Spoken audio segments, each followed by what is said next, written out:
હું તમને એક વાર્તા સંભળાવી રહ્યો છું.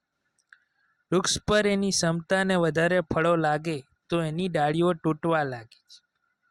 એમ મનુષ્ય એની ક્ષમતાથી વધારે સુખી થાય તો એ દરેક સાથે સંબંધો તોડવા માંડે છે.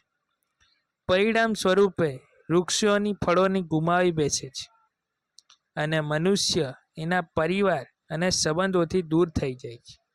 કોઈ પણ સંબંધ કુદરતી રીતે નથી પૂર્ણ થતો. સંબંધો તૂટવા માટે મનુષ્ય પોતે જવાબદાર હોય છે. ક્યારેક નફરતથી, ક્યારેક અગવણીએ તો ક્યારેક કોઈ ગેરસમજના કારણે મનુષ્ય સંબંધોને પૂર્ણ વિરામ આપી દે છે. આજના સમયમાં સંબંધો તૂટવાનું મુખ્ય કારણ એ પણ છે કે લોકો પારકાને પોતાના બનાવવા અને પોતાને અવગણીને દૂર કરવા માંડ્યા છે. કોઈ પોતાનું તમને અજંદ્રતા કરે છે તો કરવા દો, તમને દુઃખી કરે છે તો કરવા દો. એ તો નિશ્ચિત છે કે સમય બધાનો આવે છે. સાંભળી લેવાની ટેવ પાડી લો, કારણ કે મેણા મારવાવાળા અને તમારા વિશે ચર્ચા કરવાવાળાની આ દુનિયામાં કોઈ કમી નથી.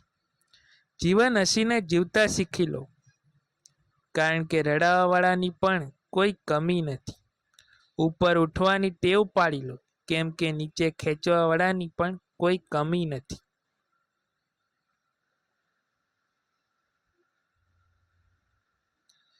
વીતેલા ભૂતકાળને યાદ ન કરો.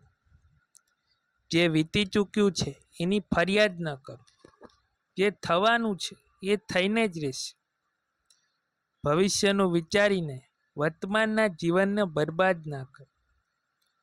મોર નૃત્ય કરતા પણ રડે છે ને હંસ મરતા ટાણે પણ ગાય છે. જીવન રંગમંચ જેવું છે. બધા પોતપોતાના પાત્રને ભજવી રહ્યા છે.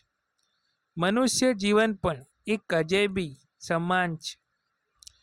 દુઃખમાં ઊંઘ છીનવાઈ જાય છે અને ખુશીમાં કોઈ ઊંઘી શકતું નથી.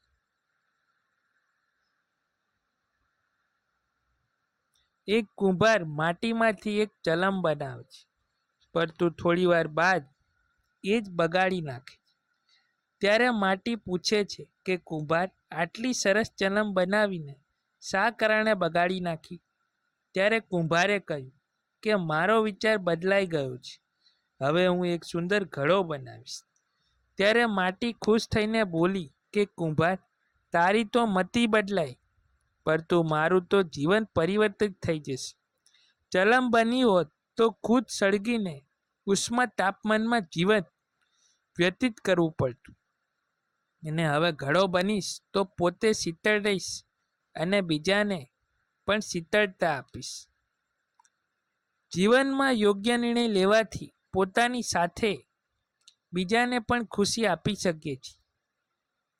દુઃખી તો દરેક વ્યક્તિ છે. દરેકને પોતાના જીવનમાં તકલીફો અને દુઃખ હોય છે. કહેવાય છે કે સામેવાળાની થાળીમાં ઘી વધારે જ દેખાય છે. જો દરેકને પોતાની દુઃખની અદલા બદલી કરવાનું કહેવામાં આવે તો એ દરેક વ્યક્તિ ચૂપચાપ પોતાનું દુઃખ લઈને ત્યાંથી નીકળી જશે. માટે પોતાના જીવનની તુલના કોઈની સાથે ન કરવી જોઈએ. ચંદ્ર હોય કે સૂરજ, એમના વચ્ચે કોઈ તુલના નથી. જ્યારે જેનો સમય આવે છે ત્યારે એ ચમકે છે. જીવન તો ઘણું હોય છે, પરંતુ આપણે એને જીવવામાં મોડા પડીએ છીએ.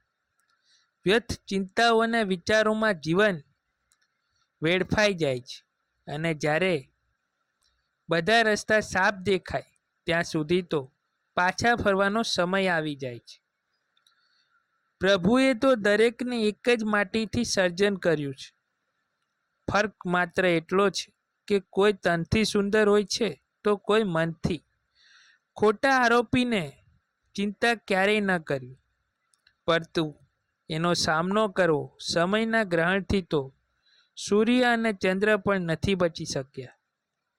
કહેવાય છે કે ગરીબોને સારો સમય આવવાની આશા હંમેશા હોય છે, જ્યારે અમીરોને ખરાબ સમય આવવાનો ભય થોડો સમય લાગે છે.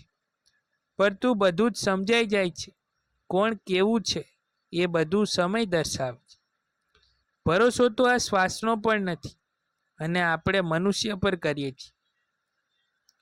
દુઃખને મનમાં સતાડી રાખવું વધારે યોગ્ય છે. જો બહાર આવી જાય તો તમાશો બની જાય છે. જીવન તો પ્રભુ તરફથી મળેલ સુંદર ભેટ છે.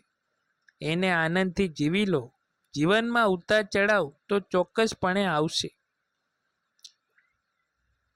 પરંતુ એની ચિંતામાં અમૂલ્ય જીવન બરબાદ ન કરો. આ વિડીયો ગમ્યો હોય તો લાઈક શેર સબસ્ક્રાઈબ જરૂરથી કરજો.